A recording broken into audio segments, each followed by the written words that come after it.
tayo na sa Antipolo at doon kumain tayo. It's a beautiful day today, so we're going to Antipolo because of a subscriber. So if you're ready, let's go!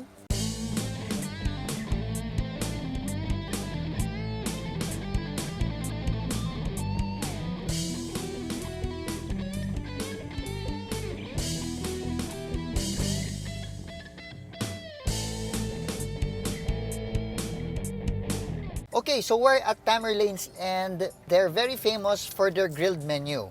Ever since they opened, you always use your hands to eat in this area. I went and ordered the pork barbecue, the garlic longanisa, and grilled squid. Tara, mangan etamon. Let's try the pork barbecue first.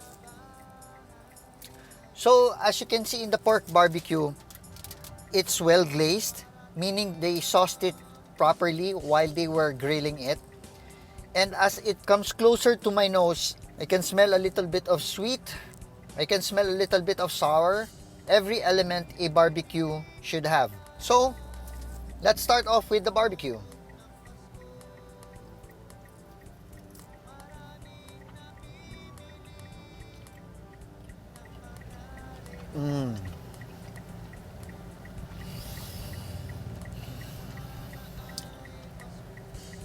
You can taste elements of sweet and sour. You can taste a little bit of ketchup. Everything a Filipino barbecue should have. The meat is soft. It's juicy. Filipinos love to dip most of their foods in sauces. So what I'm going to try dipping this barbecue in the sauce and let's see how it will taste.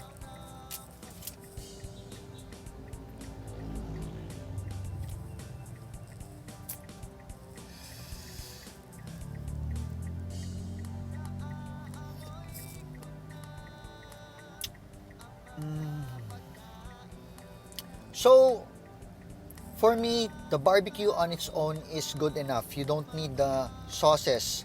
But if you like the combination of the vinegar, the calamansi, chilies, feel free to use them. Now let's try the garlic longanisa. Now, as you can see, the garlic longanisa is only one piece. I think this is one of their best sellers. That's why they only had one piece left. But we'll know once we try it out. Now, as I put the longanisa closer to my nose, it just smells like a regular longanisa with a little garlic.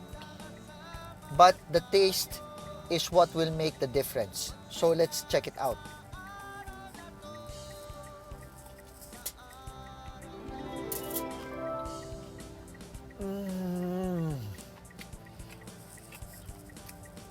It has that garlic flavor, that saltiness. It also has the aroma of the Filipino longanisa. Now let's try this with the sauce.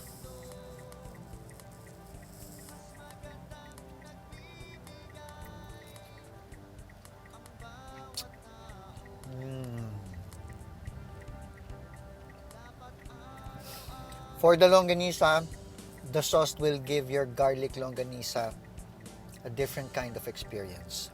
So now, this is the grilled squid.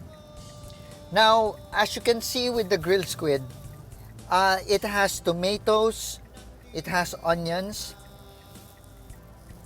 As you smell the squid, you can smell a little bit of sweetness.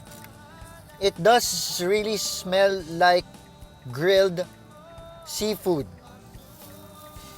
Now, this place doesn't give forks or spoons, so they gave me a plastic for me to eat with my hands.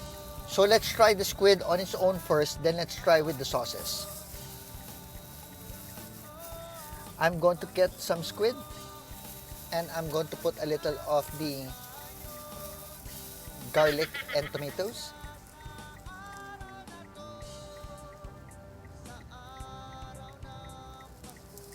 So let's try it out without the sauce first.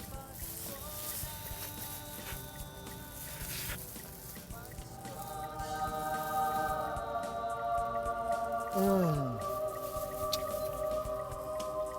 This is one of the most delicious grilled squid I've ever had. I would not be surprised if this was one of their best sellers. The onions with the tomatoes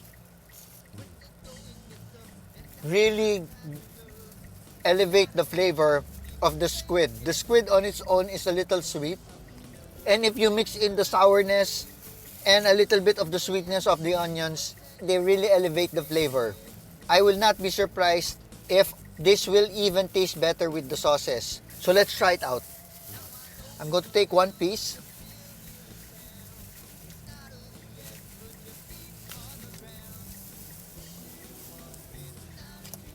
And let's try it out with the sauce.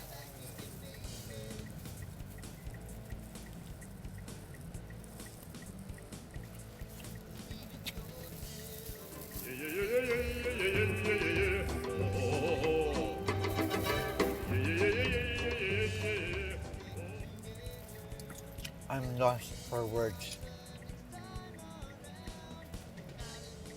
The sauce, as expected, does elevate the flavor of the squid.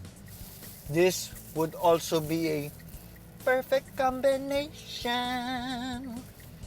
Now, if without the sauce, it's okay, but with the sauce, it will take it to a whole new level. So what I would suggest is order the grilled squid and make sure to use the sauce. Okay, so overall, the barbecue had elements of sweet, a little sour, and all the flavors of how a Filipino pork barbecue should taste like. And for the garlic longanisa, it had all the flavors of how a garlic longanisa should taste like. It had the garlic, it had pork. For me, the pork barbecue and the garlic longanisa was an okay meal. Now the sauce, it would help with the flavor, but the real kicker was the grilled squid. Oh my God. This was one of the best grilled squids I have ever had. And for 300 pesos, the grilled squid in Tamerlanes is worth the trip.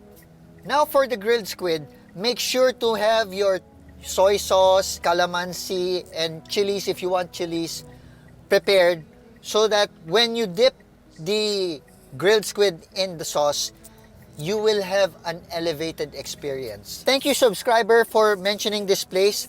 I did have a good time here. And for you who are not subscribed yet, make sure to subscribe. I will make sure to visit your place.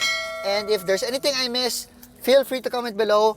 I will see you in the next video. To watch more videos in Facebook, like, share, and follow. And in YouTube, like, subscribe, and hit the notification button so you will be updated each time we have new videos. Also, don't forget to comment below. See you in the next video.